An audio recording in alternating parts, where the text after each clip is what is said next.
Oop, I'll start recording. Sorry about that.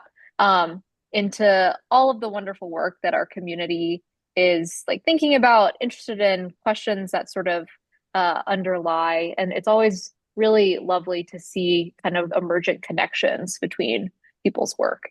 Um, I'm really excited that David and Alex and and Eyal and Mark and Kavi will be sharing with us today. Um, Everyone will have about 10 minutes to share. Be kind, be effusive in your support and questions and commentary in the chat. Don't Feel free to drop in where in the world you're coming from, and just say hi. The chat is your space too. I'll put in our little agenda, which is just mostly links to other interesting and relevant things. The folks who are sharing have a little spot in there where they're sharing a little bit about the projects that are going to be presented today. But yeah, without further ado, and continue to like take care of yourself, do what you need to do, person in a body first and foremost. So camera on and off, and go to the bathroom and get snacks. And yeah, we'll be here for about an hour. And I think I'm gonna turn it over to David first. All right, thanks. It's really nice to see everyone. I'm going to go ahead and share screen and I'll make sure I actually get the screen, not an app window. Can someone confirm that you're seeing a Word doc on the left? And Yes. great. Yeah. Okay, awesome. I want to make sure I got the whole screen because I'm going to be flipping around.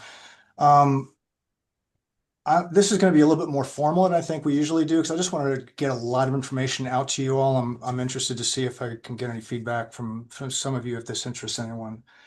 So I'm going to be talking about this rhetoric analysis toolkit. It's not a really great name, but that's what I've got right now that I've been designing and developing since earlier this year. So my work in rhetorical style, and by rhetorical style, think about repetitive schemes like anaphora and alliteration, plosi, think of isocolon, all these kinds of ancient Greek and Latin terms that are used to describe artfully deviant ways of using language to create um, connections with an audience. My work in rhetorical style has led me into voice studies, which is it's a relatively new transdisciplinary field spanning rhetoric, sound studies, performance studies, and phenomenology.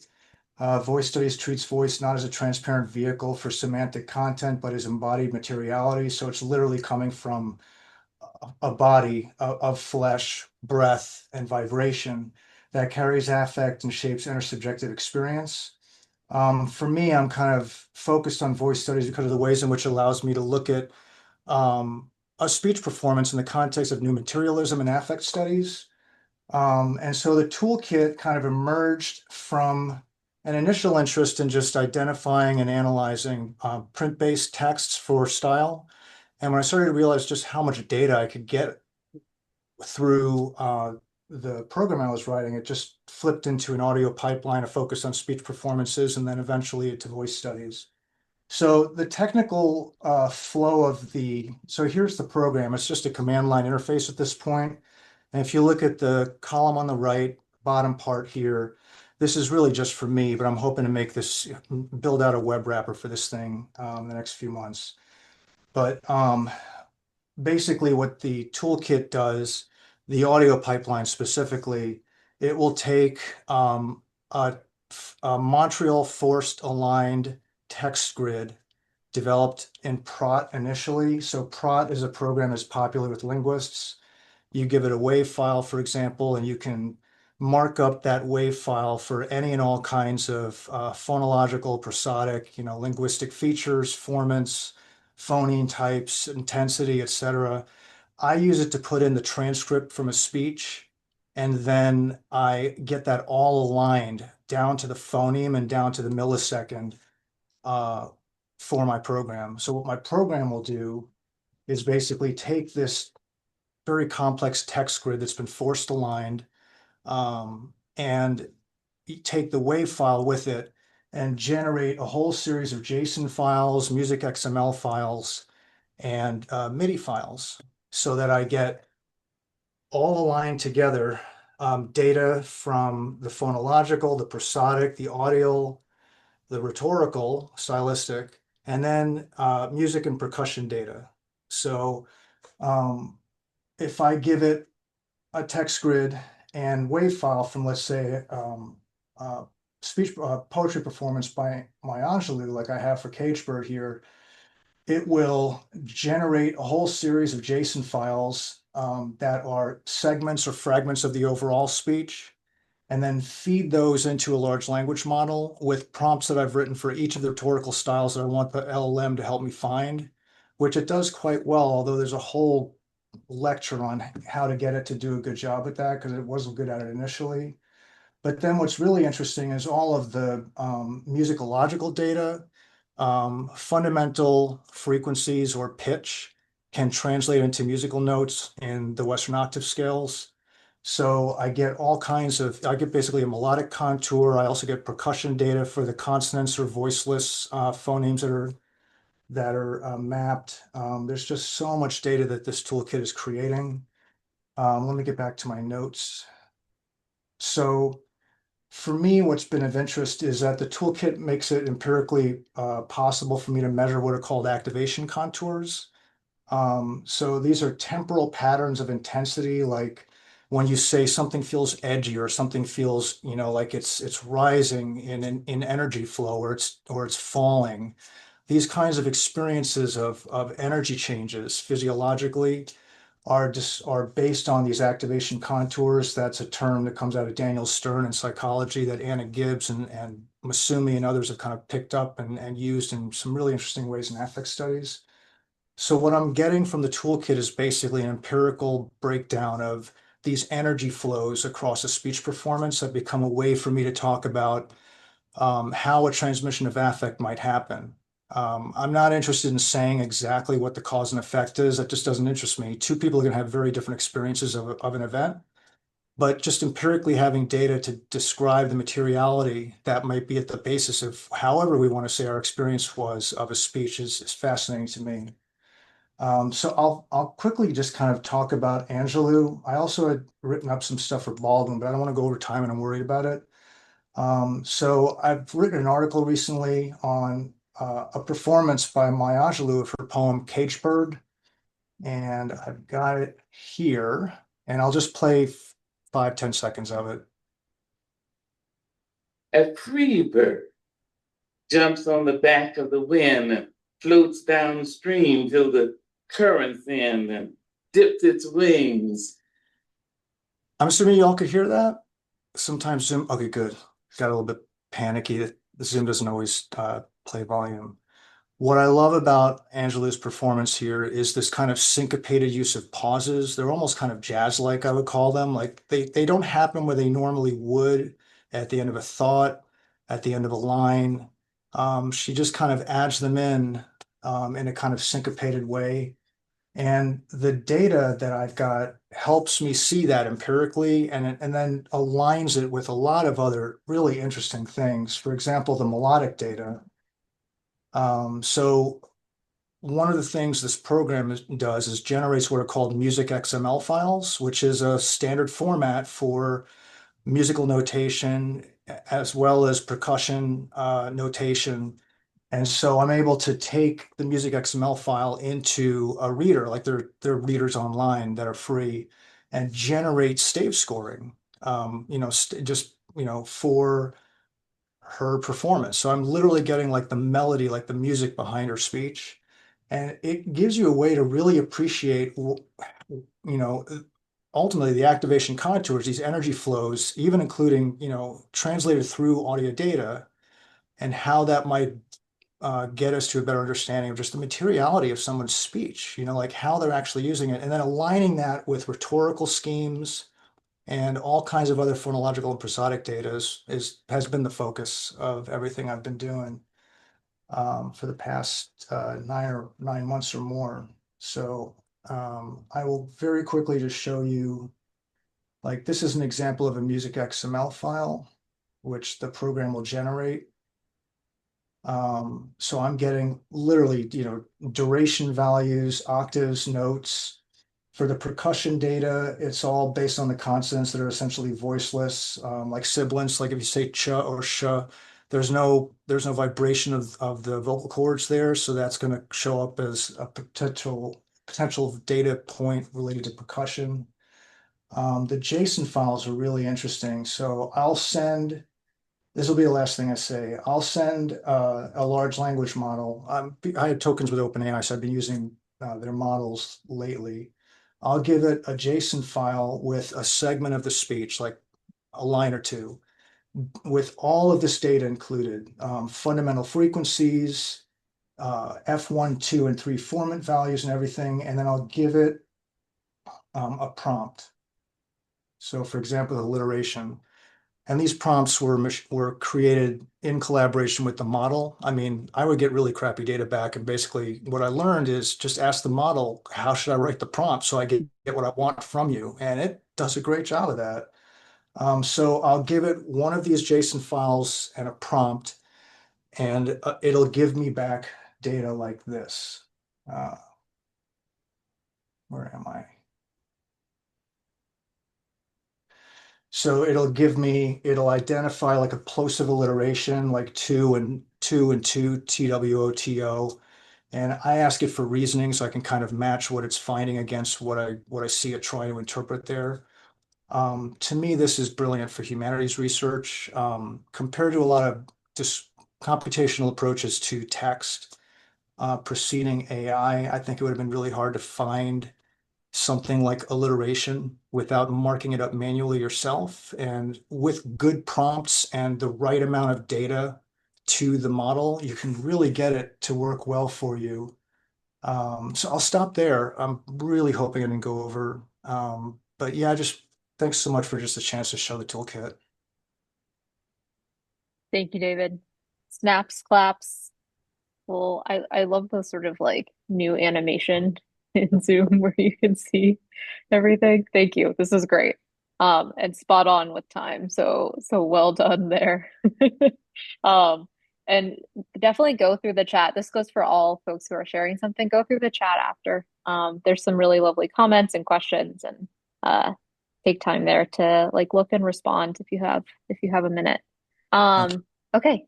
Thanks so much. I think, let's see, I think Alex I have going next, and um Alex, I'll let you take it from here.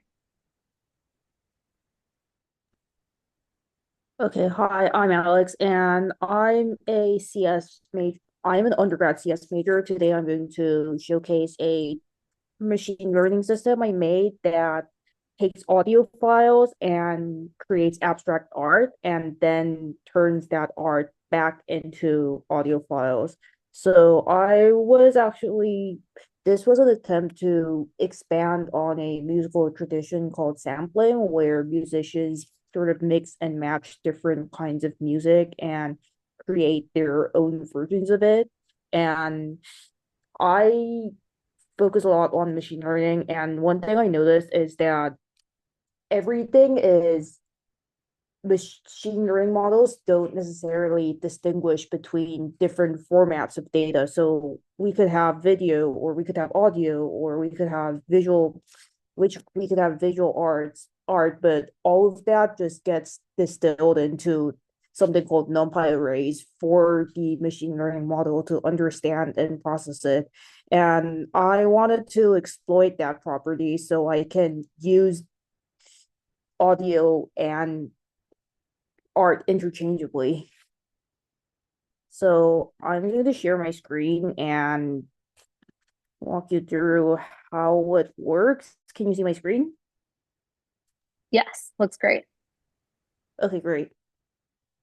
So the first thing I do is, in the interest of time, I pre-uploaded my audio, but I'm going to it takes any audio file, and then my system is going to extract something called a spectrogram, which is a diagram of which is basically like an image version of audio. And once we have a spectrogram, okay, let me see.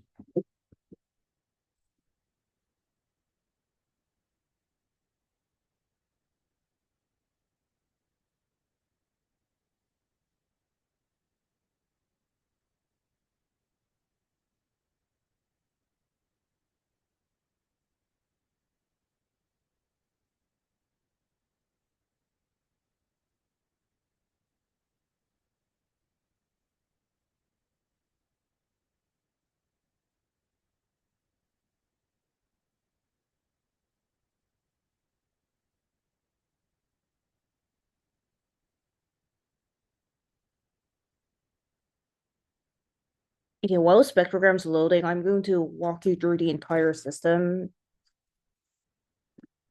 Once I have the spectrogram, that gets fed into a generative model called stable diffusion, and that's where the generative art is coming from. Like, I'm not just putting in the spectrogram, I'm also going to add a prompt, and I that's where I have more freedom to play around, because the prompt can basically be anything. Right now, I have something like caffeine is the thoughts of a tired college student pulling their second all-nighter. It doesn't have to make any sense. It just has to be an input of words. And if you look at the structure, there is also a negative prompt, and these are things that you don't want in the outcome. So right now, I wanted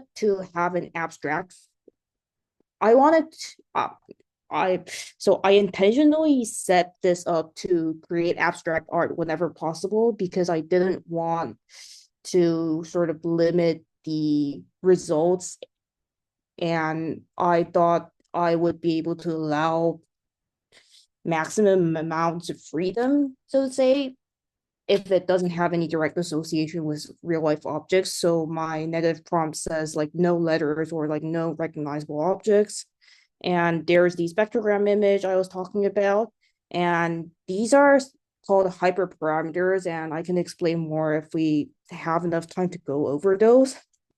And yeah, so I just went over the generative art pipeline, and once we have art from this, then we can create audio back from the art, and I'm going to expand on that later.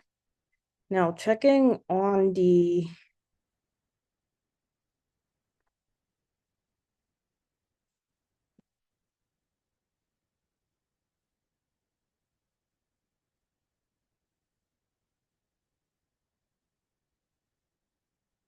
wait, like, I'm sorry, I think I'm having I think I'm having issues with like running the pipeline like I just mentioned. Like, can I go? Is it okay if I go later? Yeah, totally, Alex. Yeah, we'll we'll remember the first half of what you said, and then we'll just you just let me know when you're ready, if that works. Okay, cool. We can do a round of snaps, claps, and with the knowledge that Alex is going to come back at the end of things today. Alex, you just keep me posted on when things are coming, and I'm loving the sort of like multimodal translation kind of theme we've got running through these first two already. Um, okay, Kavi, are you ready to roll? Yeah, I think I can go. I'm gonna try to do a bit of a screen performance. So someone say something if you can't see a browser window with words on it in a few moments.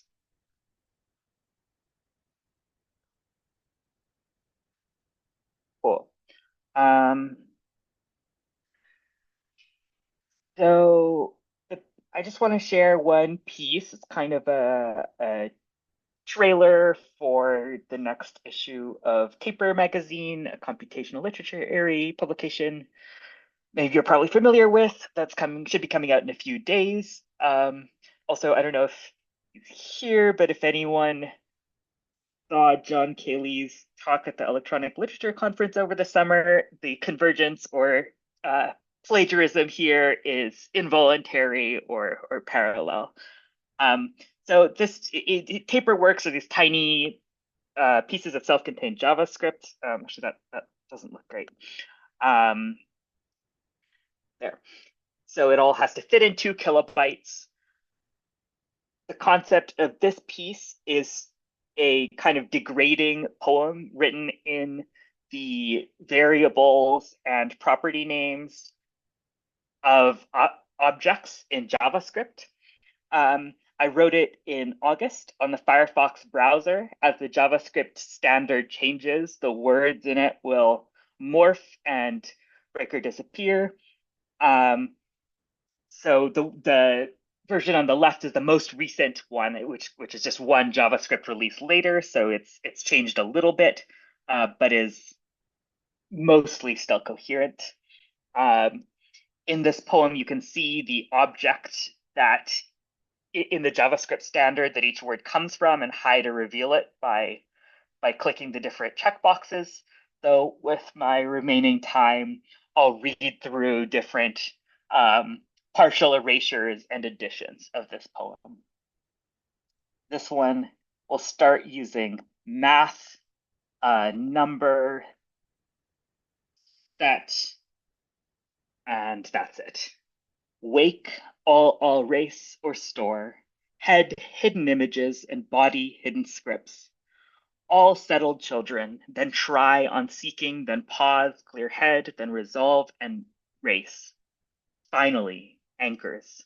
And body and all load, close, and then, and cookie. And wait, clear images. And any style sheets body.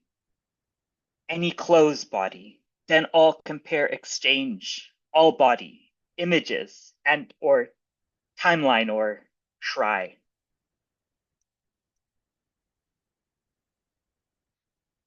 Using document, promise, symbol, and string. Description species group by keys. Name search for split, for is frozen, description for, values for. Create for create. Log, round has own, for create for.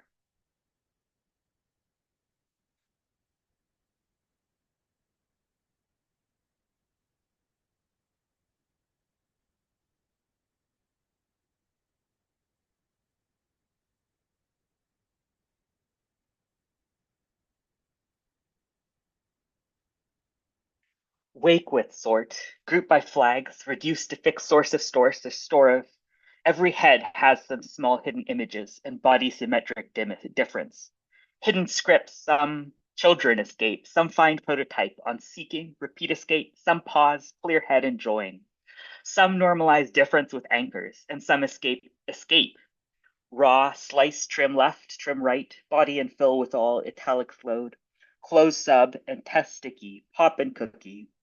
Some blink and wait, clear images, some of raw difference, some flat map and with style sheets, bold body, name raw every close, every body is well formed, some compare exchange, union with every global body, flags, images, values, delete keys, and every flat or values, timeline or.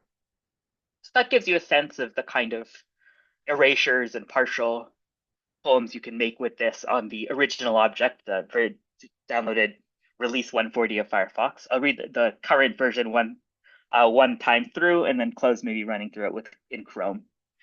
Notify with description, short species. Now all group by flags, all reduce race to fixed source of stores or store of keys.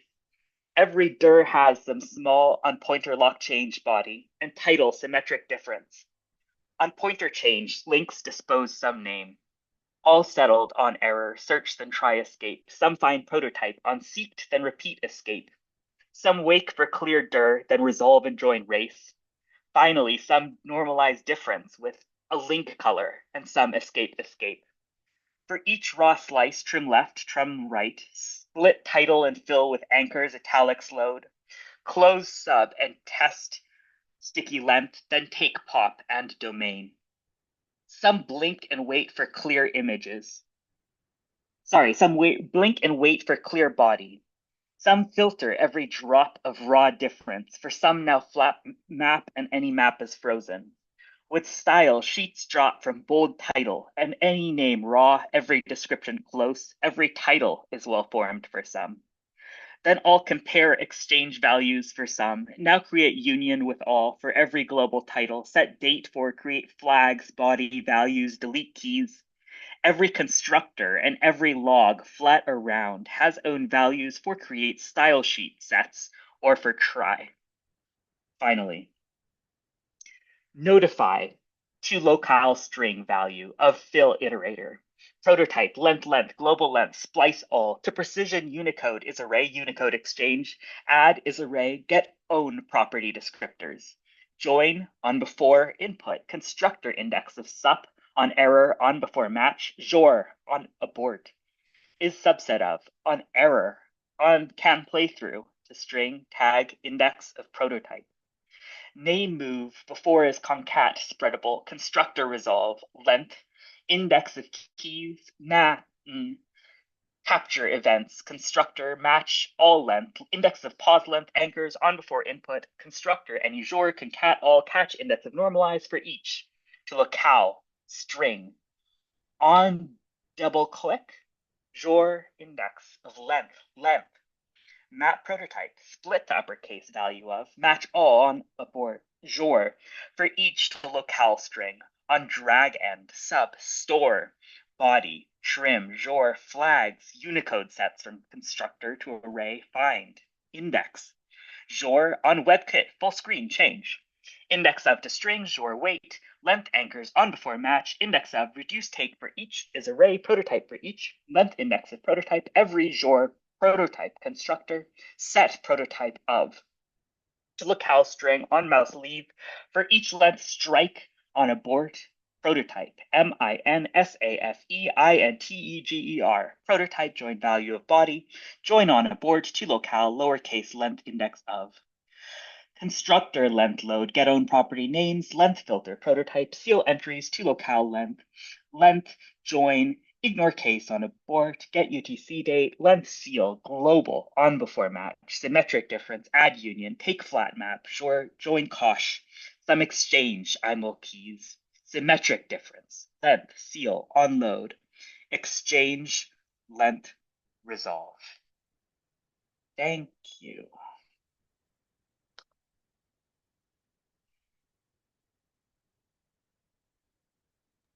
Oh, that's so good, Kavi. I always I read the chat when you get a second.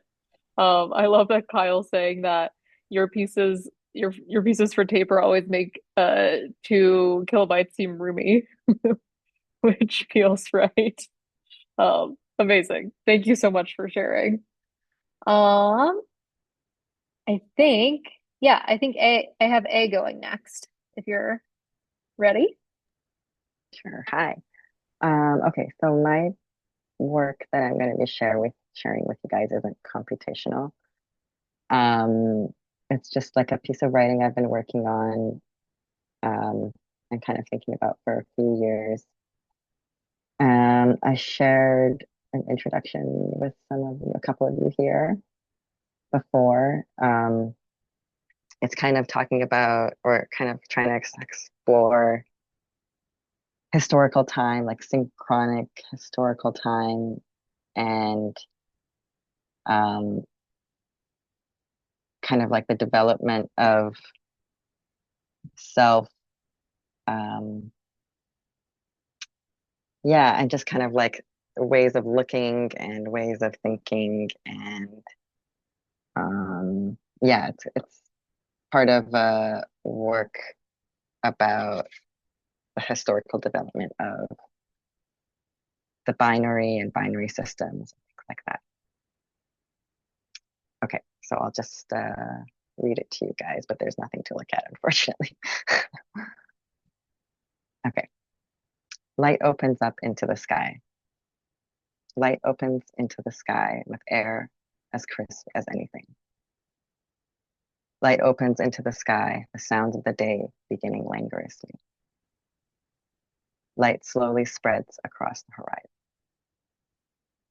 Light slowly spreads across the horizon, opening new ways of seeing. A looks out into the distance. A looks out into the distance as light slowly spreads across the dark sky. A looks out into the distance as light spreads across the sky, the billowing clouds awash with subtle hues. A looks out into the distance at the line separating sky from land. A looks out into the distance at the line separating sky from land, out of which a diffused light slowly grows. A looks out into the distance at the line at the line from which a soft light appears, as light slowly spreads across the sky, and the billowing clouds are awash with subtle hues. A looks across into the distance as a small orange line of light peeks out over the horizon. A looks across into the distance as a small orange line, like a hyphen separating night and day, peeks out over the horizon. A looks across into the distance, watching the hyphen steadily morph into a circle. A looks across into the distance, watching the hyphen steadily morph into a circle, spreading an orange glow across the horizon. A takes a breath. A takes a breath slow and deep. A takes a breath slow and deep, fills their lungs with the air surrounding their body. A takes a breath slow and deep, moves slowly. A takes a breath slow and deep, moves slowly with eyelids adjusting to the soft light of a cloudy day. A takes a breath slow and deep with a future full of mystery. A takes a breath slow and deep with a future full of mystery and in no hurry to get there. A moves slowly, adjacent to the timelines of other people. A moves slowly, adjacent to the timelines of other people, observing their movements. A moves slowly, adjacent to other timelines, observes, learns to mimic their movements. A moves to the rhythm of approaching time, feels the movements of other people around them. A feels the movements of people around them, begins to feel the pressures of time advancing. A feels the movements of people around them, feels the pressures of time advancing, begins to walk apace. A feels the pressures of time advancing, walks apace so as not to be left behind. A feels the pressures of time, adjusts their attire to resemble those around them, so as not to be left behind. A stands in relation to a window. A stands in relation to a window, speaks lightly. A stands in relation to a window, speaks lightly, breathes enough to get a word out. A stands in relation to a window, speaks lightly, ever so quietly. A stands in relation to a window, speaks loudly. A stands in relation to a window, speaks loud enough to be heard on the other side. A stands in relation to a window, a thin glass between A and the other side. A stands, but only in relation. A sits down sometimes. A sits on a chair that places them in relation to the ground. A sits on a chair that sits on the ground, held in place by the force of gravity. A sits on a chair, but a little to the side. A sits on a chair, but a little to the side because of the pain in their hip. A sits on a chair, but has to get up frequently.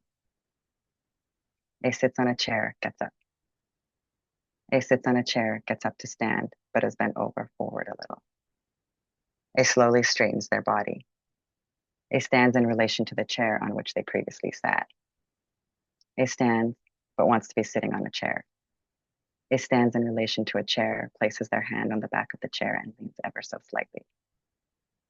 A stands in relation to a chair, places their hand on the back of it, leans ever so slightly, looks out into the distance. A stands in relation to a chair with one hand on the back of it, looks out into the distance. A stands in front of a bicycle, almost decoratively. A stands behind a chair.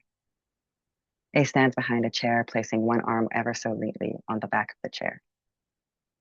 A stands behind a chair, resting one arm on the back of the chair, with a radio sitting in the foreground. A stands, then sits on the chair, holding a clock in their hand. A stands, looks out into the distance.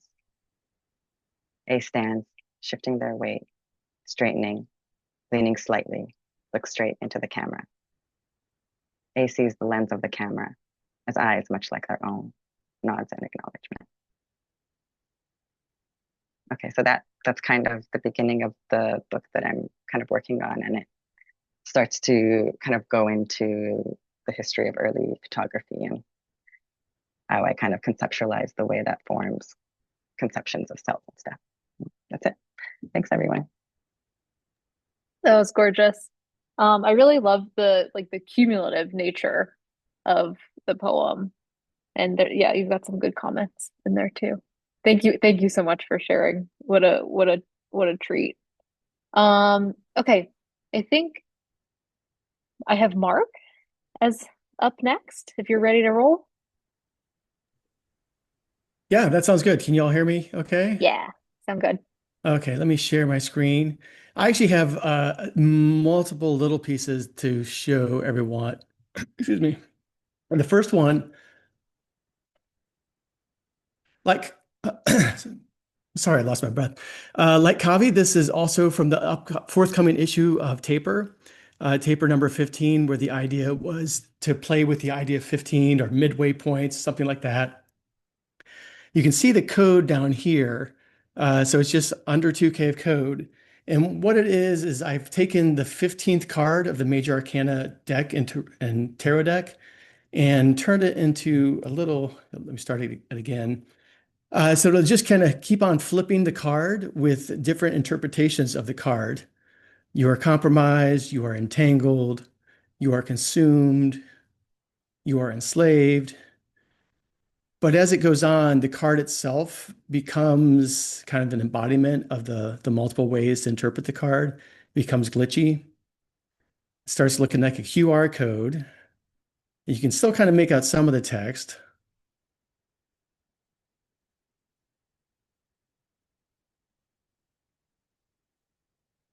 But then the inverse image starts to show up.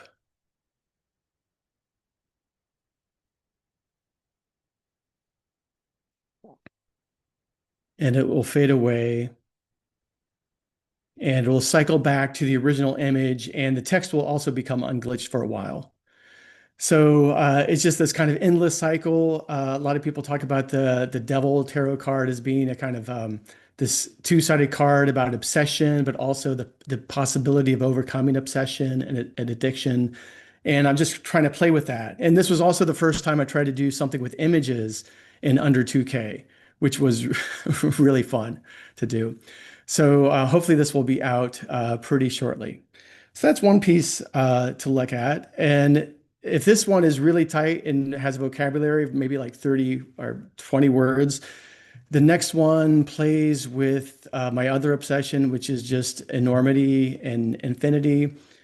So this is called A Million Random Acts of it's actually just called A Million Random Acts. And it was recently published in the online version of this new issue of Michigan Quarterly Review, which I think features probably some of the folks here or some of the folks who have participated in If Then Before. But once we get going with it, it's just this vast grid. We can zoom in, we can zoom out, we can scroll all over the place. Your computer laptop fan will start working pretty hard to process all this. But this is all just trying to capture the kind of chaos of our times right now. So I'll just read some of it. Ezekiel was dismissed from the Environmental Protection Agency, so he made a secret backup of the EPA website. Gagging, wind blowing. The Border Patrol officer confiscated Jalen's phone and scanned her Facebook comments. It's sometimes kind of hard. It's intentionally kind of hard to navigate. Novatria down 8.35, Prime Shield down 10.7. The housing application rejected Abraham's paperwork for insufficient documentation, the 12th time this year. When the ICE agents stormed in, Lila tried to call a lawyer, but the agents threatened her. When the ICE agents pounded on the door, Leighton checked their warrant. It was for the wrong address. Adeline went to check out the satanic verses from the library, but she discovered everything by Rushdie was removed from the shelves. Breaking news, ICE partners with Palantir on a new biometric registry called Dunathiel. It ends while the sirens wail. The university quietly destroyed a sculpture after the mayor's office expressed concerns. It was, the mayor said, subversive and sacrilegious. Malaya's NSF grant was defunded because their proposal included the words discrimination and liberty. The Cultural Center eagerly put up a granite monument of a billionaire. It was, they said, Christian and beautiful. So it just kind of goes on and on. There are, I think, maybe 30 different kind of possible configurations, like master templates. This is all using a small language model with Rieder.js to build a grammar out, kind of handcrafted by me. It's kind of like Mad Libs on steroids. And then it's using p5.js to create the grid and the navigation and everything. And I made this in March, but it was just published last month. But I'm toying with the idea of revisiting it because there's just so much more I could add to it.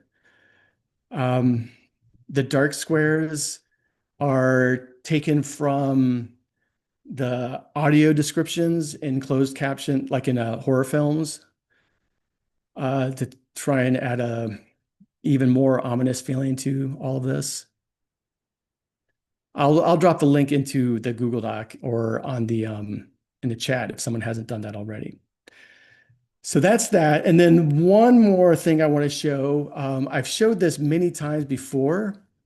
This project called No Time for Discourse. I've kind of talked about it in various stages at other open mics. This past year, I finally released it. It's also using a small language model. It's just a giant map of North America, and you navigate over any one of these pins, and it'll show a generated flash fiction story about a climate disaster set sometime in the future. So Utica, New York, Sunday, January 2nd, 2028.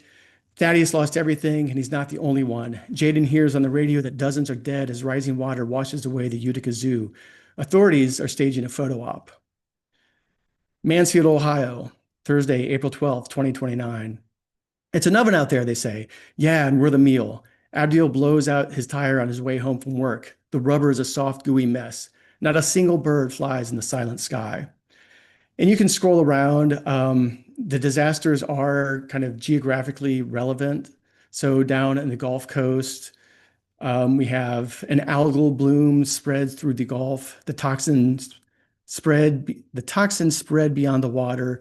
Bennett could sense a tingling in his skin just from breathing the sea breeze. And his partner, Casey hunched over in the heat, gagging on death. I think I gotta work on some of my subject verb agreement there.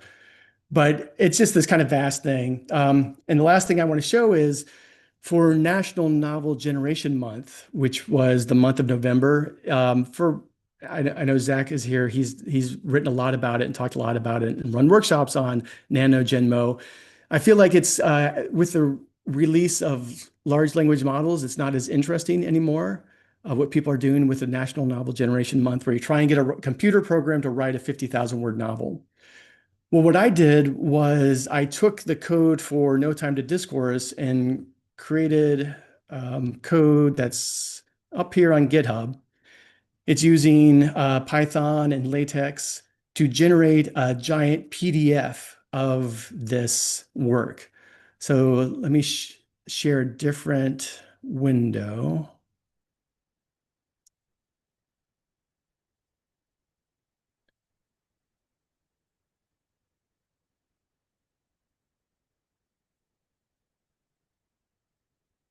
Isn't that funny when the window suddenly just disappears that you want to hold on?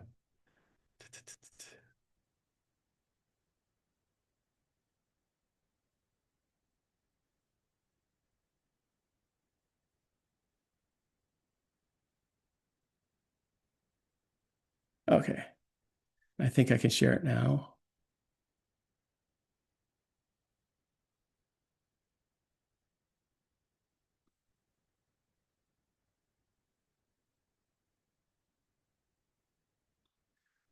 Can you see the PDF? Yes, looks Yeah, great. great. So this is several hundred word PDF that basically is a static version of the climate map.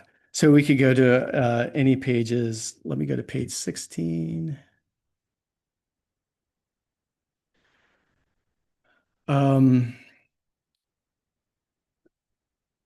Knoxville, Tennessee, Monday, April 13th, 2029. Flames envelop Amio's condo, the searing heat blistering the sidewalk in front. She's stunned by the heat, the sirens, the alarms, the maelstrom of fire. She stumbles out into the orange night, gagging on cinders and sparks. Something that I don't know if people, you have to play around with it to kind of get this, but the farther north you go, the more in the future it is. So this is up pretty far north, where things take place over 100 years in the future. In Hay River, Northwest Territories, Hay River is flooded with refugees. They trudge in carting wheelbarrows full of useless things, vitamins, drawers, stockings. They come in from the cities, the towns, Seattle, Houston, places too broken to fix. Down here, Yellowknife, Northwest Territories, Friday, November 24th, 2073. The shopping center stands empty in Yellowknife. A handwritten sign reads, "No food left, try Fort Mac." And you can just kind of, it just goes on and on. Again, trying to capture what I think is this almost unimaginable challenge that we have with climate change. So that is my 10 minutes. Thanks for watching. Thank you, Mark. This is great. I always just I love how your work like always plays so dramatically with scale. Um, it is always so fun to engage with as a reader. Thank you. Cool. Yeah. Thanks, y'all. I think Eyal is next, and then we'll go back to Alex, if that all sounds good. Hi.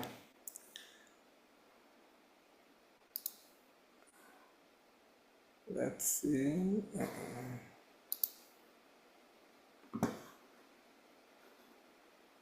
Okay. Do you see my screen? Yes, we see it. Okay. Well, it's strange because I'm not seeing it, but I'll take your words for it. I'm doing many projects. This is an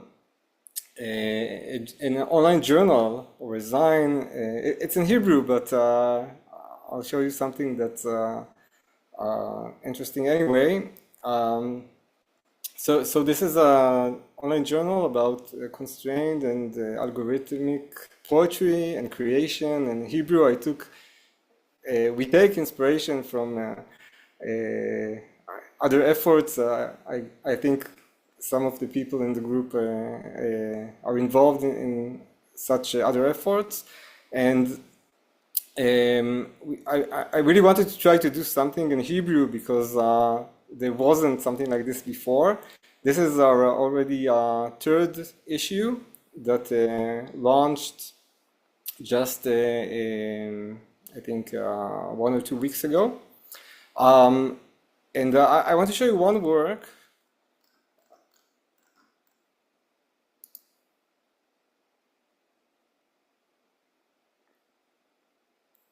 Do you see the work? Yes, we're seeing it great. Okay. Okay, so this is not my work. This is Michael Grobman, who was a famous painter, and he just passed away like 2 weeks ago. And we had the honor to publish 2 sketches he did in 77 of unrealized works.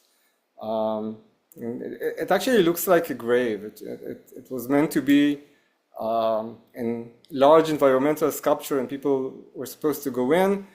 He never realized it, and is a homage we tried to bring it to realization. So this is the actual painting,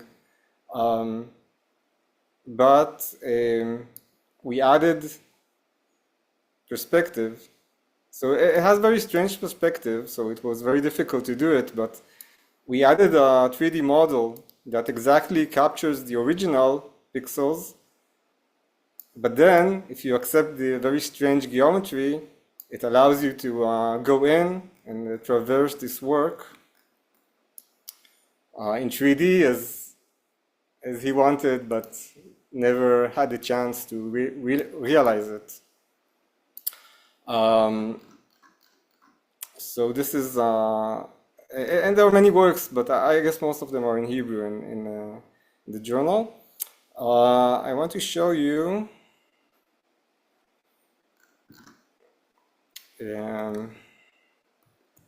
Okay, hopefully you can see another browser now. Looks great. Okay. So this is Eddie King. Something completely different. This is by the way, what I shown you before. The platform is completely a client side, and it's also one of my obsessions. And it really tries to do everything using web technology, and I think pushes it to the limits in some cases. And also this tool, this is Eddie King. This is a web editor, client side. Of course, people did this before, but it's really minimalistic, and I think it has some interesting features. And it's also useful. I did use it to teach a whole academic course of introduction to algorithms and programming. And it's for the students, it's like a hassle-free IDE. And there are different interesting things to play with. I hope it won't crash, but you can of course do recursion and just open the editor inside itself. But there are two features here that I'm very proud of. One of them is putting in the small and not so smart LLMs that are now part of the Chromium browsers. So the LLM is once you download it, it runs on your machine via the browser, and you can give some prompts, and it's not very good, but you can do it iteratively, and it can be fun. For example, starting with this website, I asked it to make it more psychedelic. I did run it during the Zoom because I didn't want to wait so much. And actually, maybe some of the results are not so interesting in this instance. But yeah, sometimes you get like really interactive and crazy stuff. Here it starts to move. But maybe we can do a small experiment together. So I'll just put a H1 element with the number 999. And now I'll ask the language model to reduce the number by 1. And I will run it in a vibe loop. So it's like a very dumb way to do a counter counting down. But hopefully it will detect the number. Yeah, I changed it to be smaller by 1, and it so I think it can be really fun to experiment with these kinds of meta programming.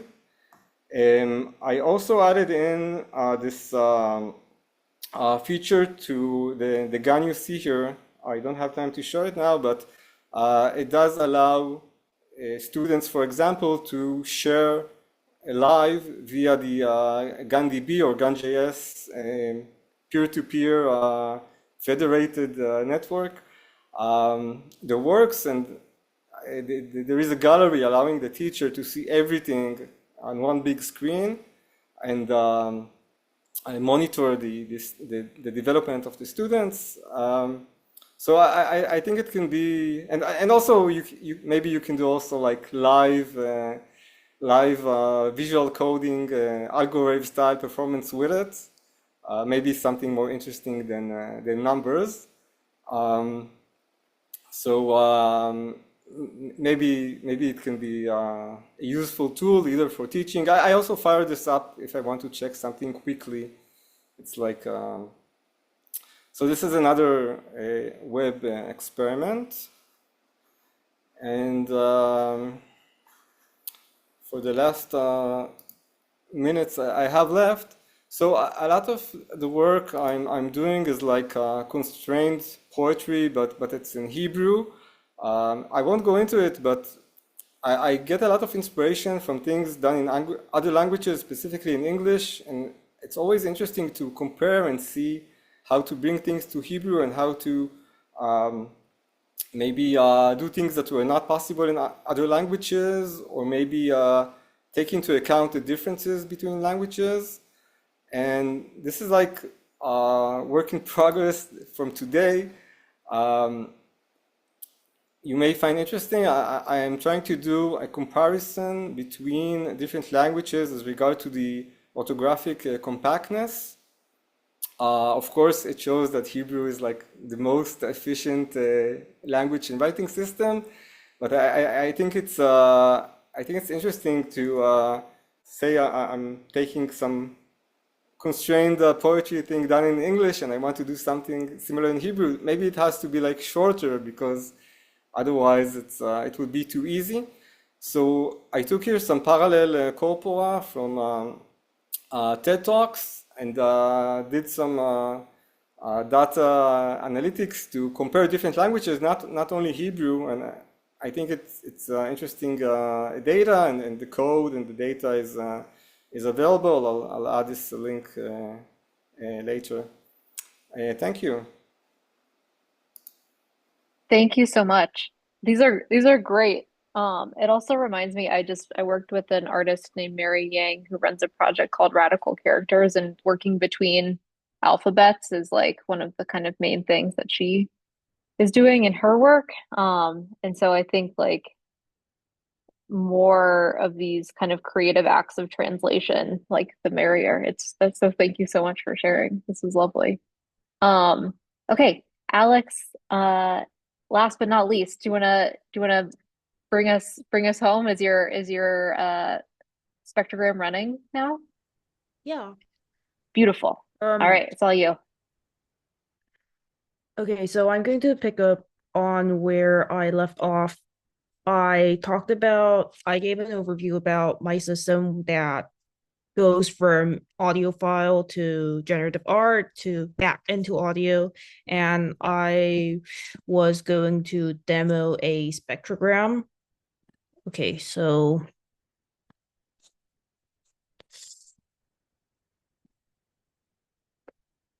let's get back to screen.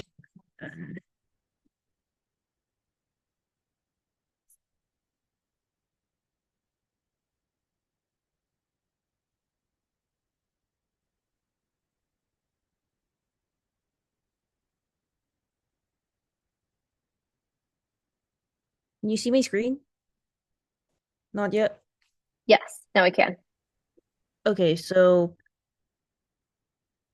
running the screen is going to give you a spectrogram, and I also have a UI where you can also record any audio. I'm actually going to like start recording. I am recording this audio as an input for my machine learning system. That got like a part of that got recorded, and I am going to get a spectrogram, and here it is. And this is going to be fed into Stable Diffusion, which is going to provide me with art. In that process, I also have an option to enter a prompt like does, and I'm not sure if like interactive like open mics are a thing here, but does anyone have like any kind of suggestion for a prompt? It can literally be anything.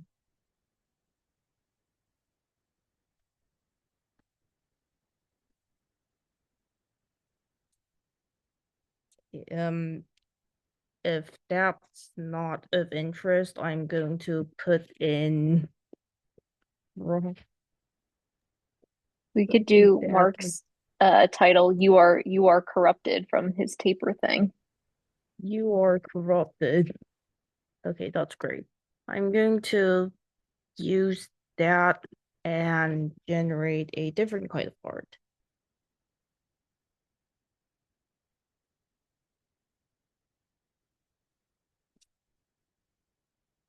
While that's happening, I'm going to run through what's going to happen after the art stage. We just went through how audio travels into generative art, and from now I'm going to show you how that travels back into a different kind of audio. Now that I have an audio, I'm what I'm doing here is turning that back into a waveform. To accomplish that, I'm going to revert this art into something called a PyTorch tensor. It's a way to store data, and if you have a computational background, or if you don't have for people who don't have a computational background, like it's basically something, it's a way to store data, and it's a complicated form of an array basically. And I use a transformation to turn that bunch of data into something that can be construed as an audio form, a waveform more specifically here. And I have a lot of options about how to translate this back into a legible form of audio. One approach I took is I stacked like multiple waveforms together into a single waveform and created that back into audio. And if you look at the code, you can see that I stretched the audio 3 times beyond its original length. So I'm going to play that attempt.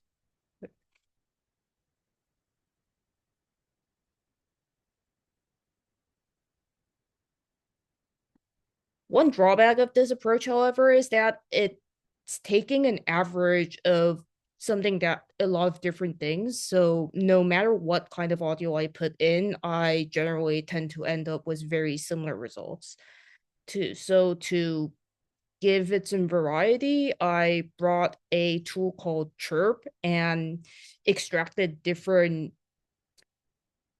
And for color images, I have red, green, and blue channels. So I decided to use each channel to define different properties of the resulting audio. So over here, this is arbitrary, but I'm using red for pitch, green for amplitude, and I'm defining the tone by mixing and matching. And I'm using chirp to define the tone. And this is the result I have. It kind of sounds like background or like ambient noise to me. So to get something that's like less ambient, I started using percussive hits. I How I did that is I worked on detecting edges or like points that stand out from the image and use that to create like bursting sounds so it wouldn't just give me the same sound for any image I put in. So yeah, can you hear the audio right now? I am not hearing it, no. No. Okay, so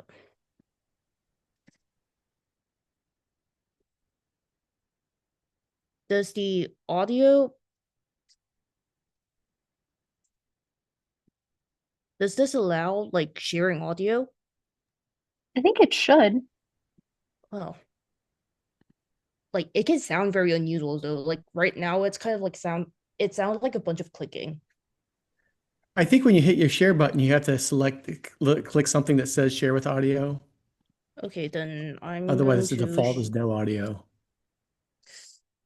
Okay, I'm sharing sound now then.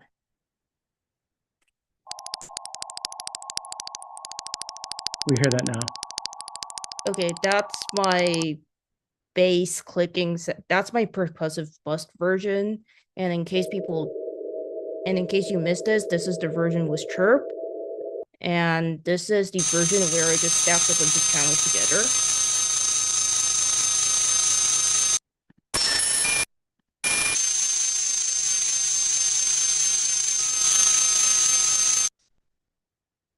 And here's the generative art I got from You Are Corrupted. It's like Yeah.